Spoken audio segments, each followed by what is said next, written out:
Et bonjour à vous, bienvenue dans les Chroniques Ludiques. Aujourd'hui, présentation du tout dernier jeu de Uwe Rosenberg, Caverna. Bon, en vrai, il n'est pas si récent que ça. Il n'est pas si récent puisque c'est un jeu de... Il est indiqué 2020, mais c'est la réédition par Funforge qui a été faite en fin d'année dernière.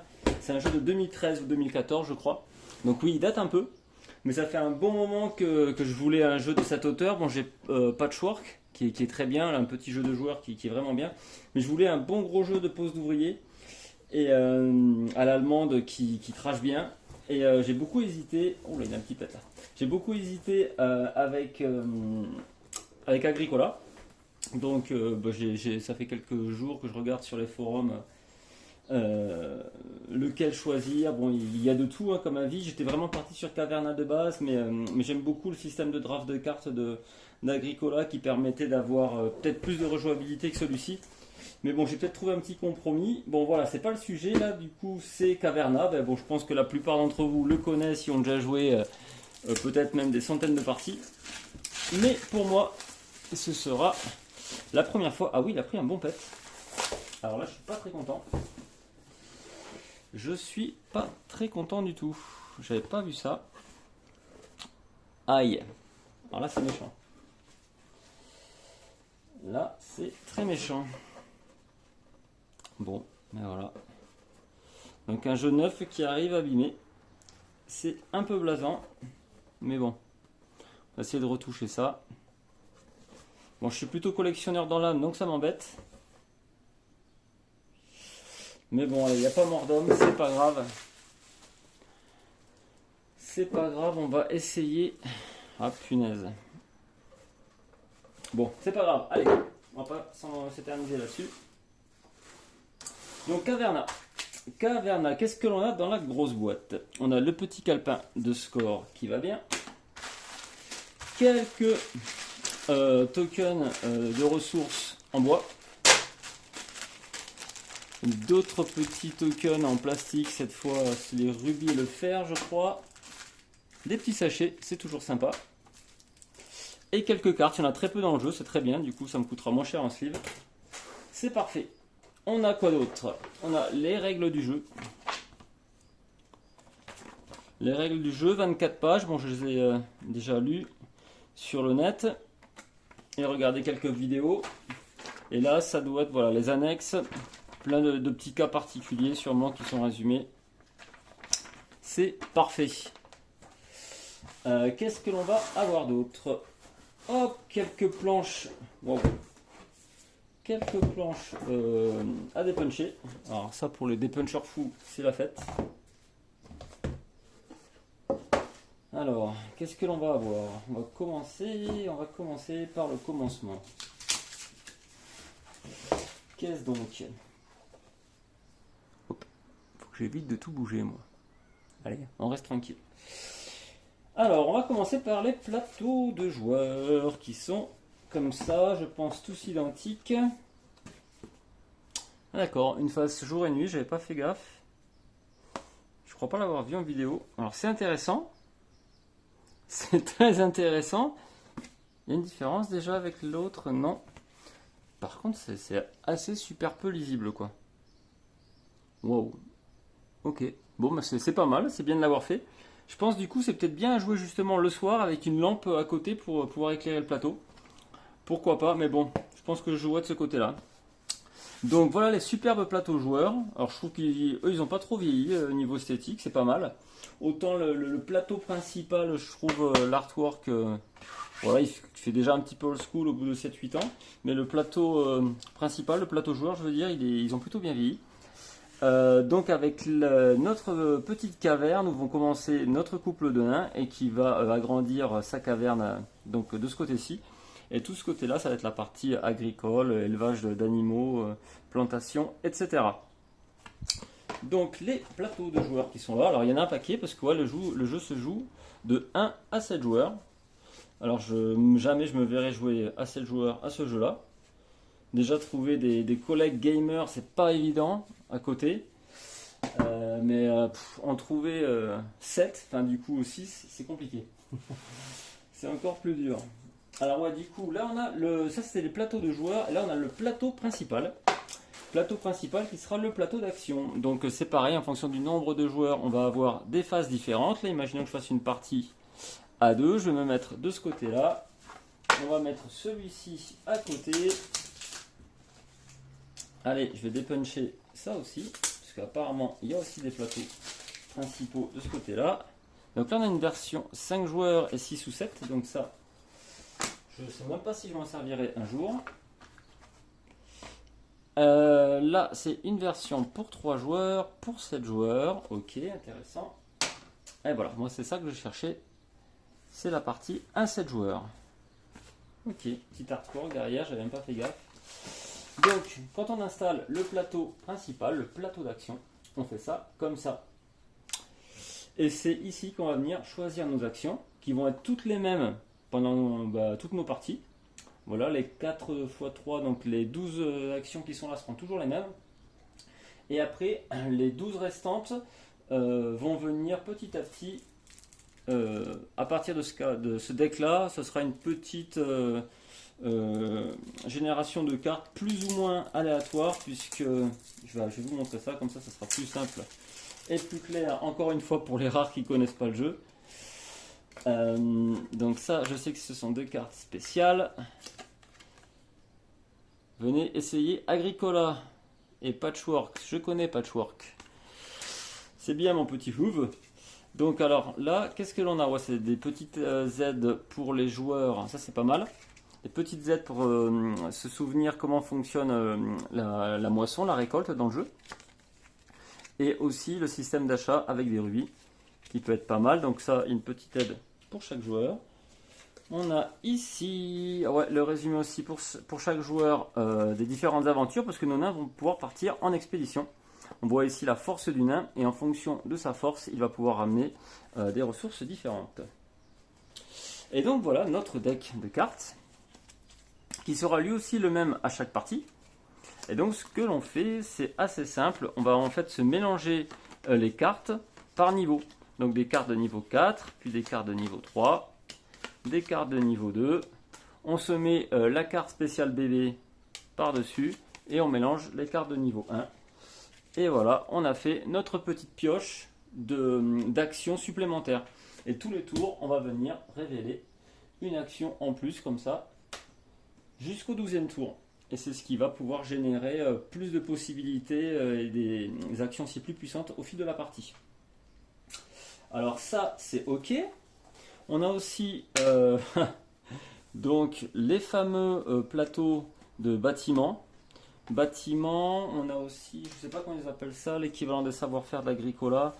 On peut regarder ça vite fait. Est-ce qu'ils nous ont appelé ça d'une façon ou d'une autre? Facile à trouver ou pas.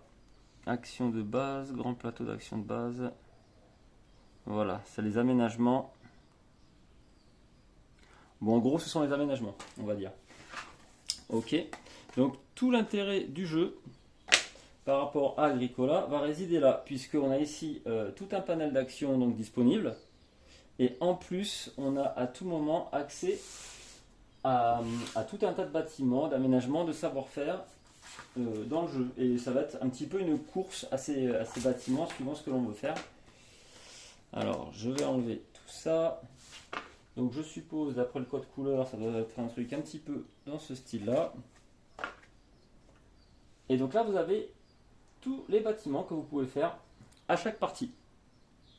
Donc ça en fait déjà pas mal. Et c'est vrai que ça peut être une petite appréhension en début de jeu. Enfin, la première fois que vous jouez au jeu, vous ne connaissez pas trop les règles. Vous avez déjà 12, enfin même 13 actions dès le début de partie à pouvoir choisir. Plus, je ne sais pas combien il a, 3, 6, 12, une vingtaine, 25 peut-être bâtiments dès le début à pouvoir construire. Ça fait pas mal. Donc moi peut-être en première partie, je vais me contenter, on va dire, de juste les actions de base et puis les habitations, moins pour pouvoir construire dans la caverne, et c'est tout. Ne pas utiliser le reste des tuiles, juste une première partie pour présenter le jeu. Et une fois qu'on est à l'aise avec le jeu, c'est là tout le sel aussi, c'est qu'on va pouvoir rajouter des bâtiments supplémentaires. Pour ce faire, il suffit de tourner les tuiles. Alors, je ne sais pas si on les retourne toutes ensemble ou s'il y a moyen de retourner qu'une ou deux pour augmenter le nombre de bâtiments petit à petit. Mais là, vous avez donc 6 x 8, 48 bâtiments à pouvoir construire. Donc, je vous laisse imaginer l'explosion dans votre tête voilà, de préparation, voilà, de gestion de votre mine, de votre caverne. Ça paraît assez énorme. Donc bon, je sais pas comment je vais y jouer. J'ai vu pas mal de petites choses aussi sur les différents forums. C'est ce qui m'a fait beaucoup hésiter avec Agricola, c'est ça en fait, cette partie-là qui peut faire très peur. Et Agricola n'a pas ça. Quand vous jouez à Agricola, en gros, vous avez l'équivalent d'une dizaine de bâtiments qui sont au milieu de la table. Je crois qu'il y en a en plus deux ou trois qui sont doubles. En gros, vous devez avoir ça en bâtiments différents et c'est tout. Par contre, les joueurs ont une main de cartes qui va un petit peu les personnaliser. Voilà, donc là c'est deux visions différentes du jeu au choix. Moi j'aime beaucoup le côté bac à sable et je vous dis encore une fois, j'ai trouvé peut-être des solutions pour pouvoir faire ça autrement, gérer cette petite tuile autrement. Donc je vous en parlerai à l'occasion. J'ai d'ailleurs des petits sachets que je me suis pris de côté exprès. Voilà, j'ai même, tiens, tant qu'à faire, j'ai pris l'insert officiel du jeu dans une fameuse boutique de bricolage. Ça marche bien, c'est 10 fois moins cher que ce qu'on trouve sur internet. C'est toujours pratique. Donc qu'est-ce qu'on va avoir? Parce que je m'égare là un peu. Donc on a des tuiles. Donc des tuiles, ça doit être quoi? Des pâturages, des prés, je sais pas comment ils appellent ça dans le jeu. Avec les petites chambres, les habitations. Donc nos mines que l'on voit ici. Les différents types de bâtiments. Ce qui est intéressant, c'est qu'à part les habitations, quelques habitations encore, toutes les tuiles sont différentes et sont en un seul exemplaire. Donc ça peut être pas mal, bon, c'est aussi ce qui fait peur, hein. Du coup il y a énormément de capacité, mais bon, on peut peut-être amener ça petit à petit. Donc voilà, plusieurs tuiles, elles sont bien épaisses, c'est sympa. Voilà, c'est très facile, à chaque fois vous avez le nom de la tuile, son coût pour le fabriquer, le point de victoire en fin de partie et l'action que fait la tuile. C'est très simple. En fait le jeu a vraiment une mécanique hyper simple, hein, de pose d'ouvrier. Enfin, je ne veux pas dire que c'est le Uwe qui a inventé ce style-là, mais bon, c'est vraiment lui qui en est le plus gros représentant avec toute sa tripotée de jeux. Et c'est vraiment donc le type de jeu basique et typique de pose d'ouvrier. Je vais vous montrer ça. En même temps, on va pouvoir regarder les petits tokens. Donc là, dans ce jeu-là, vos nains sont représentés par des petits disques comme ça. Donc là, c'est le papa et la maman. Et lorsque vous jouez, hop, vous mettez votre disque sur une action, l'action est faite, plus personne ne peut se mettre dessus. C'est vous qui avez réservé l'action. Et voilà, vous faites pareil avec votre deuxième. Tout le monde a joué à tour de rôle comme ça, un jeton. Et la partie, en fait, il y a une petite phase de récolte et on recommence. Donc le jeu est en fait très simple, une mécanique très rapide et très, très facile. Par contre, c'est la richesse du jeu et le fait qu'on prévoit des actions à l'avance que les petits copains vont nous prendre et voilà, il faut changer, il faut s'adapter. C'est ce qui fait l'intérêt, le sel du jeu. Donc voilà. Alors, je finirai après les petits tokens par la suite. On va regarder encore d'autres salles. Donc je sais que les vertes, c'est l'équivalent des savoir-faire, je crois, de l'Agricola. Donc là, ça s'appelle des métiers. En gros, on a forgeron, bâtisseur, menuisier, tailleur de pierre. Ok. Et les oranges sont les habitations, justement, qui vont nous permettre de faire venir plus de nains. Parce qu'au début, on a juste un couple, mais il y a des cartes qui vont nous permettre d'avoir des enfants et donc d'avoir plus de pions et plus d'ouvriers pendant la partie. Donc ça, ce sont les tuiles habitations qui nous permettent de loger tout ce monde-là. On voit ici une pièce pour un nain. S'il n'y a pas de pièce pour un nain, le nain ne peut pas arriver. Et on a les tuiles jaunes qui sont des tuiles de score apparemment. Voilà, de score fin de partie. Et qui peuvent être assez intéressantes. Donc ouais, tout ça, ça fait beaucoup de tuiles, beaucoup de choses à apprendre. Juste pour vous résumer vite fait ce que j'ai vu et ce qui peut être intéressant au cas où. Une des petites variantes qui est proposée, c'est de prendre toutes les tuiles jaunes. Je crois qu'il y en a une quinzaine, une vingtaine, quelque chose comme ça dans la totalité du jeu. On se met tout ça dans un sac et en début de partie, chaque joueur en prend 3. Et ça va personnaliser un petit peu le joueur, sa partie. Il n'y a que lui qui aura accès à ces tuiles-là. Et on peut faire après une sorte de marché avec l'équivalent de 6, 8 ou 10 tuiles, bâtisseurs, habitations, tout ça, aménagement, pour pouvoir avoir quelque chose qui change à chaque partie. Donc voilà, c'est peut-être comme ça que je le jouerai. Je vais peut-être faire une ou deux parties en mode normal, et puis après peut-être le personnaliser comme ça. Et en plus, ce sera sûrement beaucoup plus facile pour apprendre, au moins les premières fois, à d'autres joueurs. Allez, on revient sur les tuiles et tout. Donc on a des tuiles pour l'intérieur de nos cavernes, les rubis. D'ailleurs, nos cavernes, hop, où est-ce qu'elle est? Elle est partie. Nos cavernes que l'on va pouvoir agrandir, hein, bien sûr. Voilà. On va pouvoir, dans ce sens-là, c'est encore aussi bien parce que du coup, c'est à l'endroit. Pouvoir agrandir, pouvoir faire des chambres supplémentaires. Et quand on laisse des couloirs comme ça sera justement des mines pour aller choper des rubis, du fer, etc. Ça peut être très chouette. Donc on a des planches comme ça, lesquelles j'ai vues, lesquelles j'ai pas vues, je sais plus. Bon voilà, il y en a un paquet. Hein. Tac, tac et tac, ça se barre partout. Là on a les fameux champs. Puisque à un moment donné, il va falloir quand même planter des choses dans nos champs. Donc là on défriche et paf, on a planté un champ. Et vous avez par la suite la possibilité donc de faire l'équivalent de pâturage, ou je sais pas comment ils appellent ça, pour pouvoir mettre vos petits animaux à l'intérieur. Donc une des caractéristiques des jeux Agricola Caverna, c'est que votre famille, vous allez devoir l'agrandir et la nourrir. C'est vraiment une partie très importante, alors qui est un petit peu moins lourde apparemment dans Caverna, ça fait partie des choses qui m'ont fait partir sur ce jeu-là. Je voulais absolument avoir cette gestion de la famille donc qui augmente, avoir ce côté, pareil, gestion de leur nourriture, parce que ça m'importait vraiment beaucoup.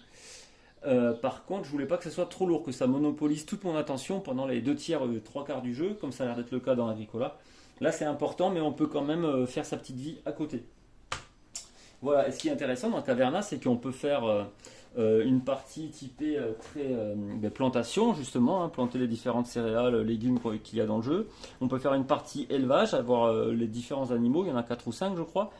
Voilà, on peut faire une partie avec plutôt la mine pour aller récolter plusieurs matériaux, minéraux, et enfin une partie expédition, donc il est un peu lié à la mine parce qu'il faut avoir récupéré forcément du fer, mais expédition qui vous fait partir en aventure entre guillemets pour aller récupérer des ressources à droite et à gauche. Donc voilà nos petites planches, très sympa. Donc là on a le niveau de guerrier en fait. C'est pour ça que les disques sont plats. C'est pareil, il y en a qui se plaignent, ils ne comprennent pas qu'il n'y ait pas une édition révisée un peu meilleure avec des meeples agrandis, enfin en forme de meeple, surtout comme Agricola. Mais bon, mettre un petit jeton de niveau 5 comme ça, admettons, sur un meeple, ça aurait du mal à tenir. Donc je pense qu'ils ont fait le bon choix, et puis bon, c'est pas dramatique hein, d'avoir des jetons joueurs ronds. Ça fait depuis le temps qu'on joue à des jeux qui ont des formes comme ça, on ne s'est jamais plaint quoi. Ça doit être peut-être le token premier joueur, c'est rigolo, ils l'ont fait en version garçon ou fille. S'il faut, c'est même pas ça, ça n'a rien à voir, je vous dis n'importe quoi. Donc les différentes habitations, encore, vous voyez, c'est toujours pareil, on a des pièces pour un nain, un nain, des pièces pour 2 nains, c'est rigolo, regardez ça, les petits amoureux, c'est chou. Un nain et une paire d'animals, c'est ok. Voilà, plein de choses super chouettes, et quand il n'y en a plus, il y en a encore. Hop. Je suis quand même dégoûté pour ma boîte qui est défoncée. Mais enfin bon, passons. Donc ça, ce sont encore les cavernes, la fameuse nourriture du jeu. Voilà. Si ça, vous n'avez pas ça à chaque phase de récolte, vous êtes mal. Très important. Et parce que justement, si vous n'en avez pas, vous récupérez ces fameux malus de mendicité, je crois qu'ils appellent ça. Voilà, c'est des points de victoire négatifs fin de partie. Donc il faut absolument nourrir tous vos nains à chaque récolte. Donc on a ici des petits pâturages qu'on va pouvoir faire. Encore des mines et des mines. Voilà, bon ça je vous les montre pas, c'est tous les mêmes au final. Alors voilà, le truc c'est que le jeu se joue jusqu'à 7. Moi c'est ça le petit reproche que j'aurais fait dans cette édition révisée.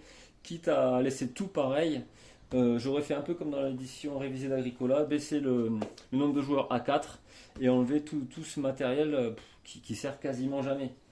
Je suis sûr qu'il y en a qui s'éclatent à 6 ou 7 à Caverna, mais bon, Vaut mieux à ce moment-là, je pense, avoir le jeu de base à 4. Et pour peut-être les 5% de personnes qui vont s'en servir à 6 ou 7, avoir une extension qui rajoute les plateaux supplémentaires, admettons. Mais enfin après, moi je suis vraiment pas adepte des jeux où je dois attendre. J'aime que le jeu soit fluide et rapide. S'il y a 6 joueurs après moi à jouer, si en plus il y en a qui voilà, le fameux analysis paralysis là, qui reste un quart d'heure avant de savoir sur quelle carte ils vont mettre leur jeton, moi je deviens fou, j'arrête la partie. Il faut en 5 minutes, même pas, le tour me soit revenu. Et bon, c'est pour ça que j'aime les jeux, aller maxi à 4 joueurs, jamais plus. Donc bon voilà, tout ça pour revenir, 6 ou 7 pour moi, c'est beaucoup trop. Donc les différents pions aux couleurs des joueurs, donc il y aura sûrement 7 couleurs, hein, bien sûr. Voilà. On a le jeton premier joueur qui est très basique aussi, ils auraient pu faire un petit truc sympa, effectivement, là-dessus je reconnais. On a là-dedans les petits, comment ils appellent ça dedans?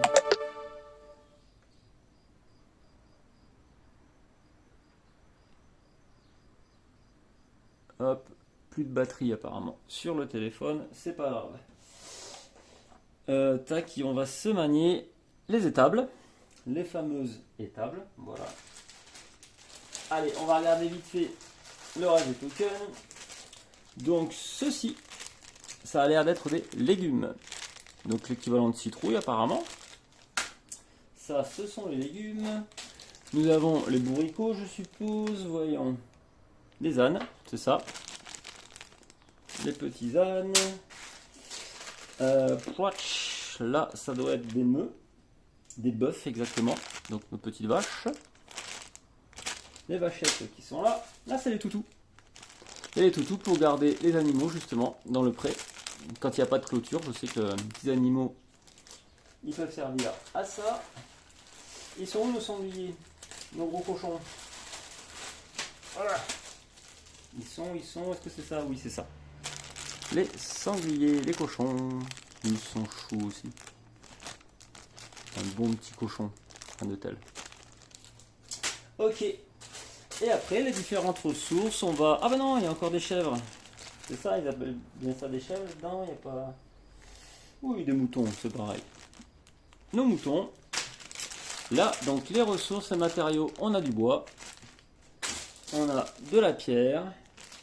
Ah, j'ai oublié sûrement les céréales. Comment ils appellent ça? Des céréales. Bon, là, pour une fois, j'ai bon. Les céréales et ce qu'on a vu tout à l'heure, les jetons noirs, c'est du fer. Et les petits cristaux rouges, ce sont les rubis. Voilà, donc là il y a quand même pléthore de matériel. Je vous dis, les 2/3 presque, je m'en servirai sûrement jamais. Donc c'est un petit peu dommage, mais au final ça change rien à la qualité du jeu. Et voilà, j'ai beaucoup hésité, donc je vous dis, avec Agricola, puis même les versions 2 joueurs, il y a Caverne contre Caverne, Agricola Famille, Agricola Big Box, tout ça, donc tout ça m'intéressait. Mais voilà, j'avais envie d'avoir le gros truc, avoir plein d'actions possibles, plein de possibilités. Et j'aurais été frustré, je sais, au bout d'un moment sur n'importe lequel de ces autres jeux. Donc je suis bien content d'avoir pris celui-ci. Donc là, je vais essayer de tout ranger, voir si je peux mettre aussi les tokens dans ma petite boîte qui va bien. Et puis voir comment ça tourne et éventuellement, pourquoi pas, faire une présentation du jeu. Bon, il doit y en avoir des dizaines sur internet, je sais pas si ça vaut le coup encore. Mais peut-être une présentation et une simulation d'une partie solo avec peut-être justement ce changement sur les règles avec des tuiles qui sont données comme ça un petit peu aléatoirement. Et voilà, bon bah c'est tout. Je crois qu'on a fait le tour du truc. Alors je suis un petit peu dégoûté, je vous le cache pas, pour la boîte. Voilà. Un jeu de ce prix là qui est abîmé, ça me fout un peu vénère. Voilà, je crois que ça va être le seul de ma collection, être comme ça. Mais c'est pas grave. C'est pas grave. Bon bah voilà, j'espère que la vidéo vous a plu, vous a intéressé. Peut-être qu'il y en a qui ne le connaissaient pas, Agricola, ou alors qui ne connaissaient pas le matos. Ben voilà, comme ça c'est fait. Donc c'était la version révisée de Funforge qui est sortie fin 2020. Donc il change absolument rien à la première version, si ce n'est l'emballage, la couverture, qui est bien sympa d'ailleurs, j'aime beaucoup, c'est cool. Voilà, et voilà, ben j'essaierai peut-être de vous faire une autre vidéo sur ce jeu à l'occasion. Dites-moi en commentaire si jamais ça vous intéresse. Et voilà, ben c'est tout. Je vous dis à plus, bye bye les gens, bisous et à plus tard, bye bye.